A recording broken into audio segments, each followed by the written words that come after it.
शिवराय माझ्या सडसडत्या रक्ताच्या जिवंत हृदयाच्या आणि छत्रपती शिवाजी महाराजांच्या विचारांचा वारसा लाभलेले उपस्थित सर्व मंडळींनो, मी स्मित भाग्यश्री सचिन भोयर वर्ग 5वा school of scholar Kavathe Akola विषय मांडतोय छत्रपती शिवाजी महाराज। मला माहित आहे इथे जिजामाता साध्या वेशात आहे, शिवचरित्राची गाथा माझ्या खिशात आहे, भगवत रक्त माझ्या नसात आहे, म्हणूनच शिवराज माझ्या आचारात आहे, म्हणूनच शिवराज माझ्या विचारात आहे। मग महाराष्ट्राचा, मग मराठीचा, मग मानवतेचा, मग माणुसकीचा, मग महाराजांचा, मग मरेल पण वक्तांनी यशस्वी आणि मराठी वाड्यांचा। आणि हो, महाराष्ट्रात स्वराज्याचा भूविकार निर्माण करून 16व्या शतकात निर्माण झालेले तेजस्वी मुद्रा कालही चमकत होती, आजही चमकत आहे आणि उद्याही चमकत राहील।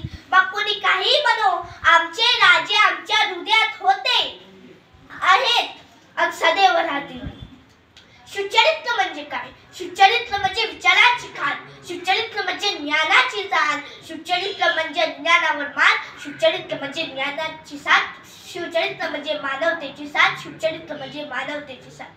शिवचरित्रातून काय शिकावे? शिवचरित्रातून संस्कार, मानवता, पराक्रम, थोड्या मोठ्यांचा आदर, स्त्रियांचा सन्मान आणि शिवचरित्रातून विपरीत परिस्थितीशी 2 हात करण्याचे धाडस या बाबी शिकाव्यात। शिवचरित्रातून काय शिकावे? माझ्या शिवपर राजांना पहा, जिथे मस्तक नतमस्तक झाल्याशिवाय राहत नाही, अशा राष्ट्रमाता राजमाता जिजाऊ यांच्या सुसंस्काराच्या भूषेतून त्यांनी मराठी सवयी आणि स्वराज्याचे निर्माण केले। 18 पगड जातीचे, 12 बलुतेदारांचे, शेतकऱ्याचे, स्त्रियांचे आदर असणाऱ्या या सुसंस्काराची पायाभरणी जिजाऊंनी आपल्या शिवपात केल्याचा पदोपदी अनुभव येतो। मुघलशाही, आदिलशाही, निजामशाही ही जर ताकदीची खाण आहे, तर मग छत्रपती शिवाजी महाराज बुद्धी युक्ती आणि धर्माची जाण आहेत, बुद्धी युक्ती आणि धर्माची जाण। पण मला खंत वाटते आज गावागावात पंथ, संप्रदाय, राजकारण, धर्मकारण यामुळे सतत याची अडव त्याची जिडव, त्याची जिडव याची अडव आणि पैशावाल्याची पालखी खांद्यावर निडव यामुळे माणुसकी रसातळात जाते। म्हणून शेतकरी अजूनही भयग्रस्त आहे, तरुण पिढी निर्जीवित व्यस्त आहे, राजकारणात गुवाहाटी पॅटर्न जबरदस्त आहे, समाज अंधश्रद्धेने ग्रस्त आहे, म्हणून मात्र एकदम स्वस्त आहे। या परिस्थितीतून मार्ग काढण्यासाठी घरात संस्कारासाठी माता हिंदू धर्मात भगवद्गीता, गावागावात ग्रामगीता आणि देशात सुसंस्कारासाठी शिवचरित्राची गाथा याच नव्याने पोथ्या वाचाव्यात आता, सोडून साऱ्या भागड कथा, वाचावीत फक्त शिवचरित्राची गाथा। आज आपण सर्जिकल स्ट्राईक मोठ्या अभिमानाने सांगतो, पण माझ्या राजाने सुमारे 400 वर्षांपूर्वी लाल महाराज घुसून शाहिस्तेखानाची बोटे कापली होती। ती एका प्रकारे सर्जिकल स्ट्राईकच होती।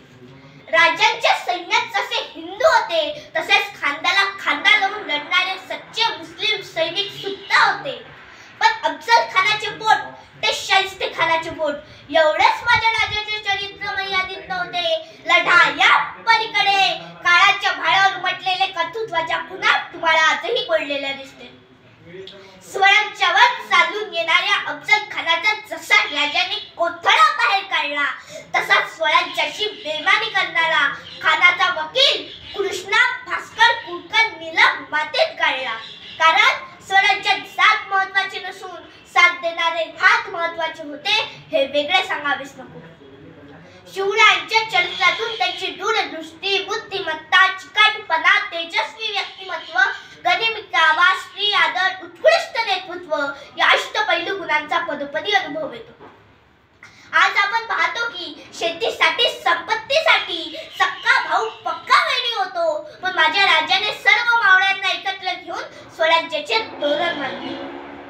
पण उत्सुक आज कोणी महापुरुषांना वाकडं तिकडं बोलतो, कोणी त्यांना गृह ब्राह्मण प्रतिपालक करतो, तर कोणी सोयीनं इस्लाम विरोधी धरतो। म्हणून खेदाने मला असं वाटते, अरे शिवराय तुम्हाला कधी कळलेच नाही, त्यांच्या फोटो कडून वळले. शेवटी जाता जाता एकच आशावाद व्यक्त करतो, शिवबाशिवाय किंमत नाही. नीट ऐका बरं का, शिवबाशिवाय किंमत नाही, शंभूशिवाय हिंमत नाही, भगव्याशिवाय नमत नाही, आणि आम्ही शिवराय